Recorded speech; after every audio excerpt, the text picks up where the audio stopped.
Ladies and gentlemen, the big one has arrived, and throughout this video we're going to be building the most powerful AMD rig that you can build in 2024. I mean, obviously there are a couple of caveats with this, as we discussed throughout the video, but today actually sees the launch of the top end, the 9950X. How this is going to translate into performance, how this is going to translate into gameplay is something obviously we'll be testing. But in the meantime, we are going to be putting together an awesome gaming PC build. We're going to walk you through all of the components and show you just how high-end it is. We'll show you how easy or difficult this stuff is going to be to build. And then of course, when it is complete, we'll be walking you through those all-important gameplay benchmark numbers so you can see exactly how well this thing performs. Get your bets in now, ladies and gentlemen. Is this going to be the best of the best? Is this going to compete with the X3D chips?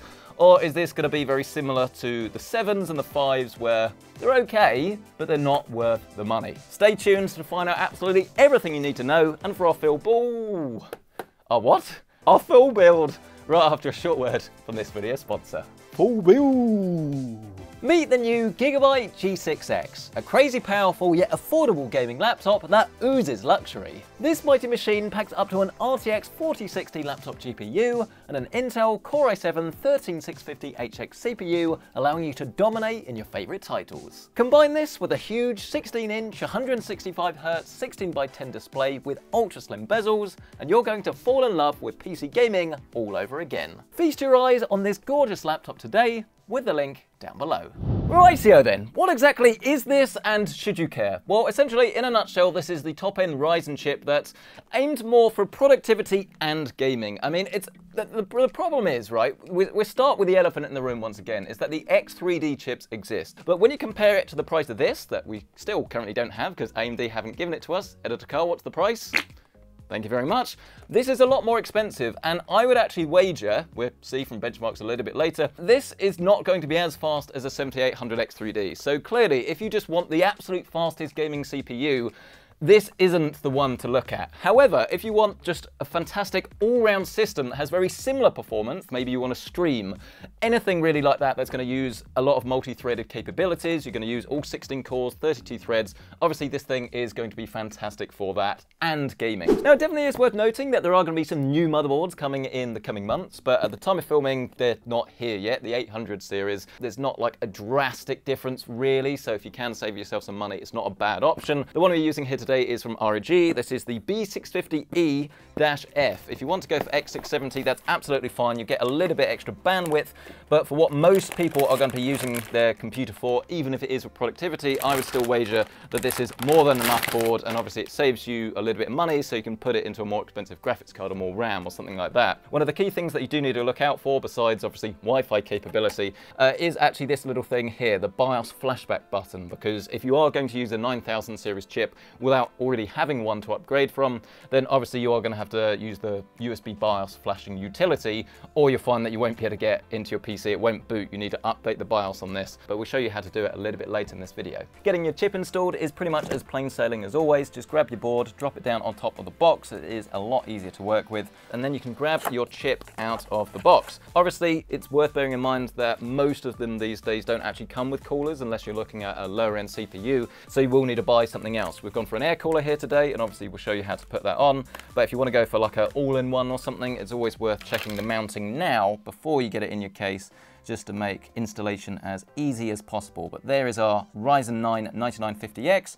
We drop this down, decent bit of force again, and you just latch that into position and save this for ROM later on. Once you've done that, you will then need to press on to your memory and your SSD. We'll do the SSD first for a change. This is from Kingston. This is a KC3000. Essentially, you're after the fastest Gen 4 SSD that you can get in a sale. So today we're going for one from Kingston. For gaming purposes, most of them should be absolutely fine. Then you can just screw the heatsink down into position. And that is your SSD installed. No cables, wires, anything. Really, it's as simple as that. With that in place, we can then move on to our RAM. And we're doing something a little bit more exotic here today. Because this is a higher end system, we're actually going for an increased capacity. Yay! 48 gig of the stuff. That was so lame, I apologize. You've had to sit through this. I have to live with this. I am me. Imagine that.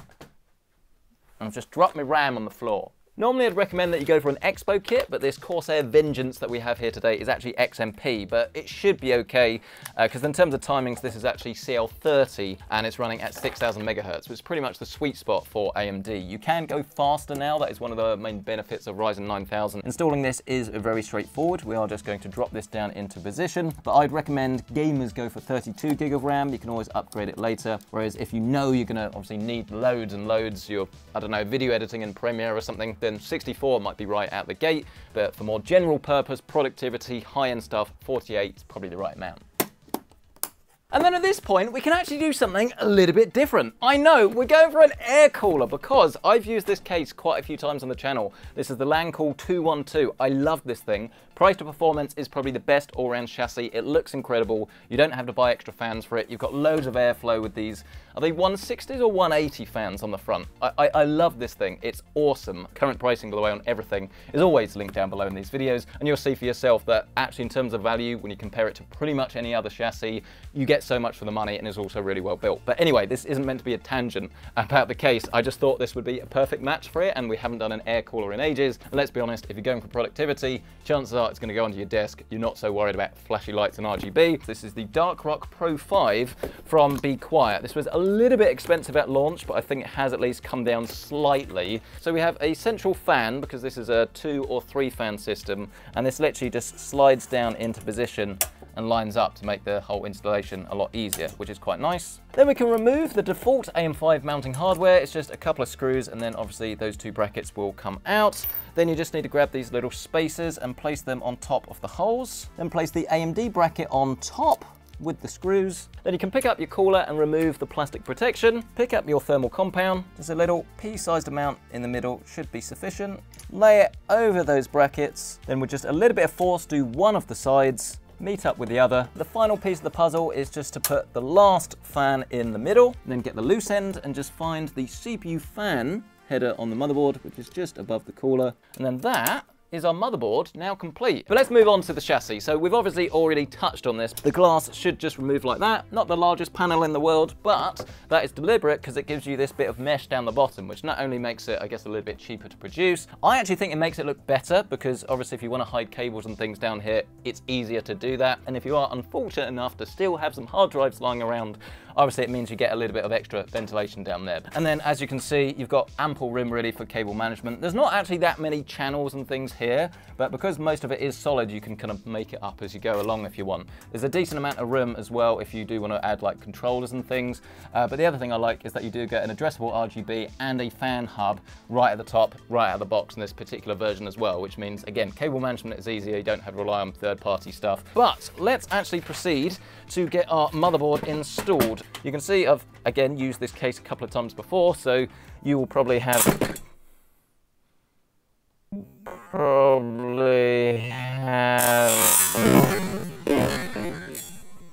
mean, that was so much force that I've unplugged 2 cables by doing that. Okay, I will give you that. That's a slight design flaw with this cooler, is that you can forget and you can pick it up and it does that. Maybe that's just my fault. Oh, PC Centric, why are you always breaking stuff? I'm not, I'm just doing it, I wouldn't say haphazardly. Just to show you how sturdy it is, I want to make the mistakes so you don't. Now that you've got your motherboard in place though, ladies and gentlemen, your gaming rig or productivity machine is now taking shape. And I think this is like definitely looking the part really for something that's a bit more understated. If you're gonna have on your desk, this is gonna have the advantage of having a lot less vibrations. You're not gonna have that pump from an all-in-one going. And it still looks awesome. And I love the fact that you do have these RGB fans on the front as well. But let's take this opportunity to get the I/O plugged in, shall we? So we start with the USB-C. Then below that, the USB 3. HD audio is all the way at the bottom left. Then these white sockets are your addressable RGB. And then last, but certainly not least, the thing that's actually gonna make the power button do anything, this block here that says front panel. And that connects just here at the bottom right of the board. And with that, ladies and gentlemen, I'm really pleased to say that the fiddly bit is now complete and we can get to the fun bit. Now, I would probably recommend doing the power supply first, but I just can't contain my excitement. So today we're gonna go for the graphics card instead. It doesn't really matter in terms of order, just obviously it's an extra thing in there to sort of reach your cables and things around, but should be fine for this.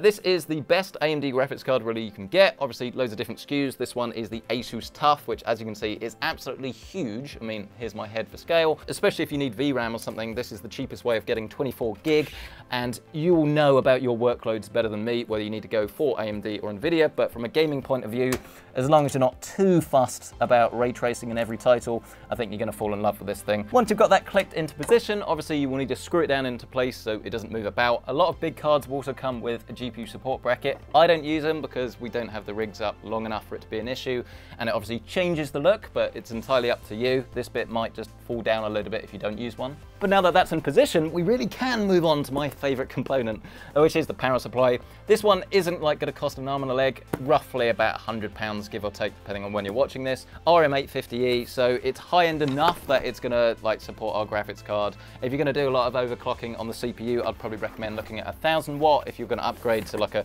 5090 or something, again, 1000 watt. Not saying it exists, I don't have any insider knowledge. Do you really think NVIDIA would tell me months before, like, and no one else? Yeah. Here's all the info on the 5090 Marcus, if only. Just plug all of the connections that you need into the back of the supply. Pick this up, make sure the fan is actually facing downwards or wherever the ventilation hole is. If I drop something on the floor, no, I think I'm just flailing cables everywhere. And then it really should just be a case of lining this up, screw it down into place. Then you can grab all of these intimidating cables, but then realize that actually it is very straightforward because they are labeled. I've also plugged in a SATA connection because this hub needs some power. That just clicks into position, spin the whole thing around, and then of course you need to just plug these in. So you've got your graphics card, push until you've got all three into place. Then you can move on to the ATX, which is this large one on the right-hand side of the board. And then last, but certainly not least, we do have our, I was gonna say two 8-pins, but it's actually an 8-pin and a 4 for our CPU at the top left. Because this is a high-end one, I am plugging in both, but if you're using like 65, 80 watt chip, then just one of these is fine. And just like that then, ladies and gentlemen, that was a lot heavier than I remember because it's got stuff in it. Our gaming PC, or productivity beast, behemoth machine, whatever you want to call it, is now complete. And yes, this is jet black. It's a little bit on the stealthy, dare I say, slightly boring side. But once you get this turned on, the fans on the front, like the RGB on the graphics card, I think all light up with the RAM. I think you'll think it's a very high-end machine that's a little bit understated, and obviously you can turn all of that lighting off if you really don't want it at all. In terms of cable management as well, I mean, just look at that. Not really that much going on here, so like no additional hubs and things, so obviously it's a whole lot easier. But if you did want to expand it, would be very simple. But you see what I mean about the cable management. It just works here, even though there's not much, it's minimal, it works really well. So I'm definitely happy with this.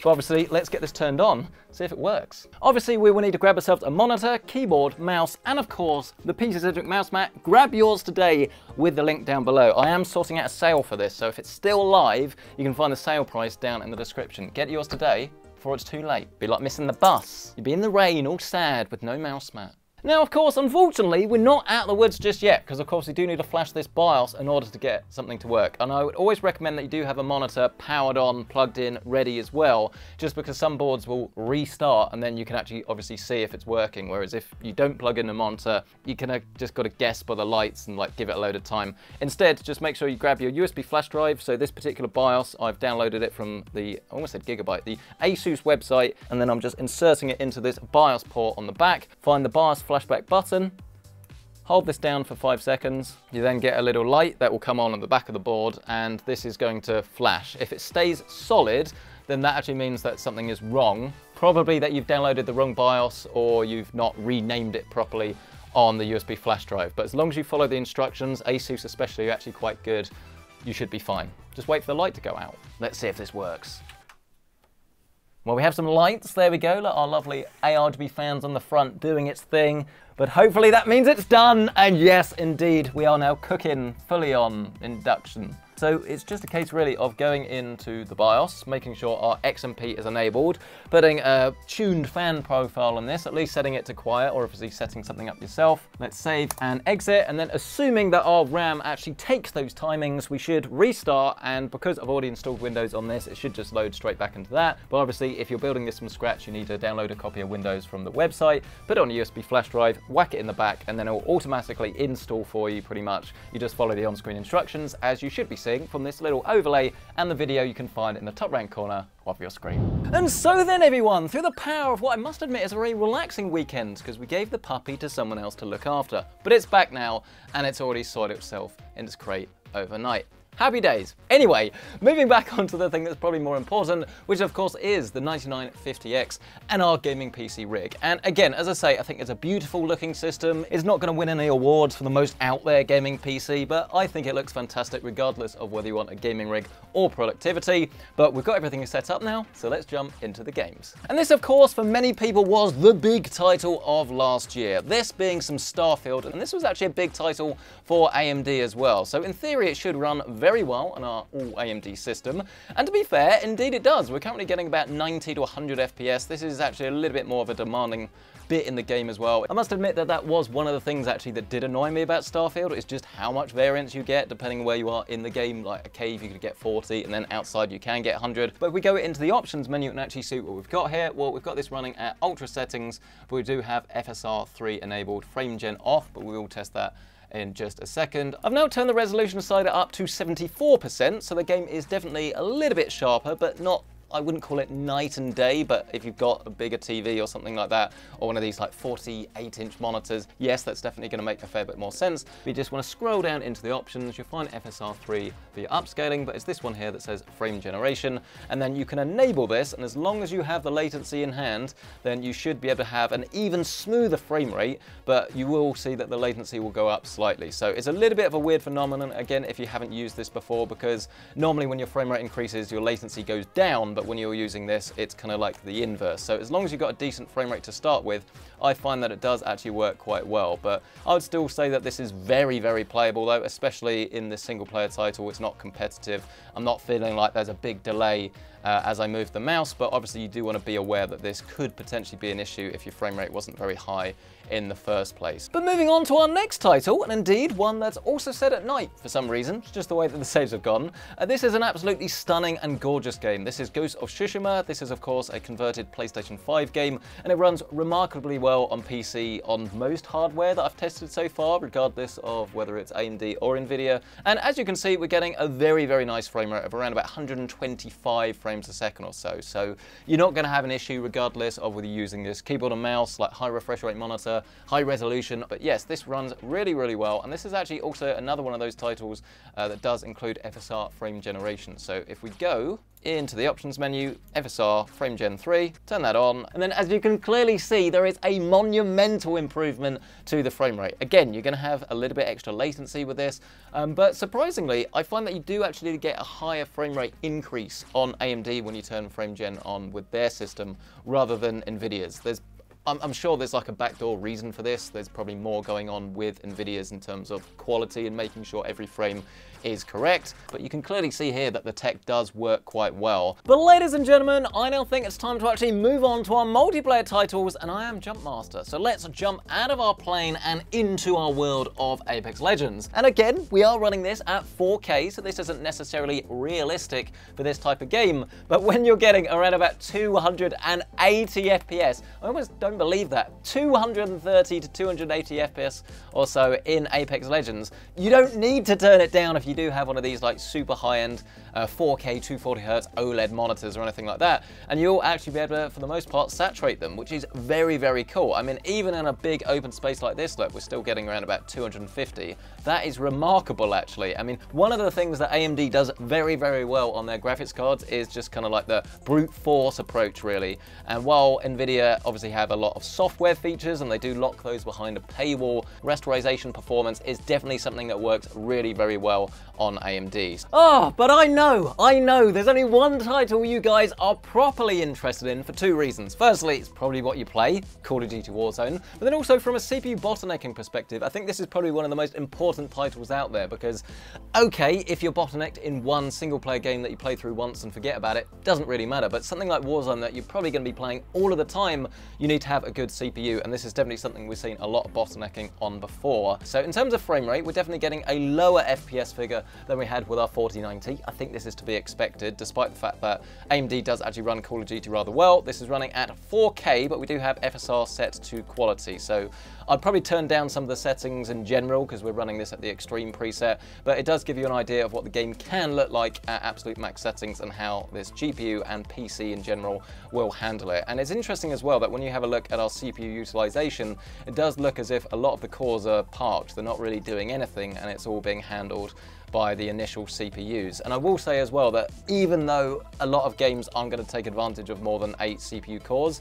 when it comes to actually pre-caching and obviously doing the shaders and things, this is something that will be much faster with a 16-core chip than an 8 or a 6. And interestingly enough, it does seem as if we are actually getting a little bit of bottlenecking. And I say it's interesting, our frame rate is still around about 200 FPS, so this is what we were seeing as our ceiling on the 4090, which makes sense if you're seeing a CPU bottleneck. But it's more or less, I don't want to say identical, because obviously Editor Carl will have the numbers for you in just a second, but it certainly seems that our ceiling with Zen 5 is still around about that 200, 210 FPS mark at extreme settings. This is what this sounds like whilst gaming. All I can say is bring on the 9800 X3D, because that's the chip everyone's been waiting for, but if you did need a productivity powerhouse, it is still worth considering this. But let's see what the actual improvements are and the benchmarks by handing you over to the one, the only, Bench Carl. Hello everybody, it's me, Editor Carl. I mean Bench Carl, and I've been hard at work testing all these CPUs and making some lovely graphs for you. So let's dive in. Starting things off with a very CPU demanding title, we have Planet Zoo. And if you were thinking that these new 12 and 16 core chips from AMD were going to dominate the others, well then you clearly missed last week's video. It's fair to say that the X3D is still the king, even with a title like this. And in case you did miss last week's video, the TLDR is that the 7800 X3D is still the gaming champ by a big margin. With each game we tested, that proved to be the case. The new 12 and 16 core CPUs just can't compete with it. The 9950X and 9900X do offer a very slight improvement compared to the 7000 series that they aim to replace. But when it comes to gaming, they're nothing really to get excited about, especially when they're arriving with such a significant price increase versus what we have available right now. You'd have to be pretty dedicated to the AMD overlords to get one of these at launch. The 9950X is launching at £610 in the UK, £150 more than what the 7950X is currently available for. For that, you will get a decent increase to single core and multi-core performance, which will help with other workloads. But for gaming, you're getting around 1 to 3% more frames compared to the 7950X. The same goes for the 9900X and the 7900 non-X. You're paying £130 more for the 9000 series CPU and getting around about 1 to 2% more FPS. Unlike the Ryzen 7, these new Ryzen 9 CPUs aren't particularly more efficient than last generation either. The 16 cores both pull about 200 watts under load, and the 9900X pulls 165 watts, with the 7900 non-X only pulling 90 watts under load. Then if you look at the 7800 X3D, it just embarrasses everything else right now. It's honestly a bloodbath out there.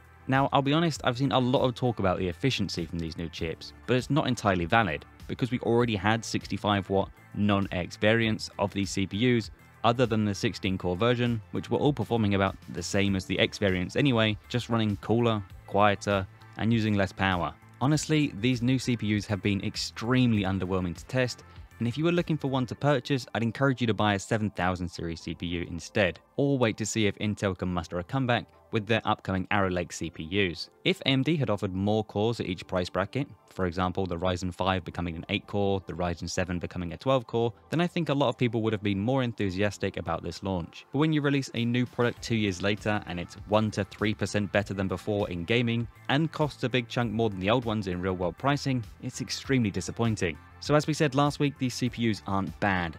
They're just badly priced for the performance they offer, so don't discount it just yet, let AMD discount it for you. Probably once Intel has some new CPUs we can recommend again, and AMD has some real competition. Well then everybody, I don't know about you, but I definitely found those numbers very interesting. They don't do enough to warrant like going out and buying it today, which surely a launch product that's kind of what you want it to have. And pricing wise, because they're going to be up against their own chips, they've kind of just like made their own bed really, because I think for most people it's more about getting as much performance as you can whilst maintaining great value? How many people really need the best of the best, and how many people are willing to pay quite a lot more for relatively small increases in performance? But anyway, I would love to hear your thoughts on this. What do you make of these new chips? Smash the like button if you've enjoyed this video, get yourself subscribed, and of course, if you do want to check out current pricing on anything featured in this video, you can find it listed down below with our affiliate links. And while you're down there, why not indulge yourself in the power of the Gigabyte G6X? This stunning gaming laptop hits the sweet spot of luxury look and feel,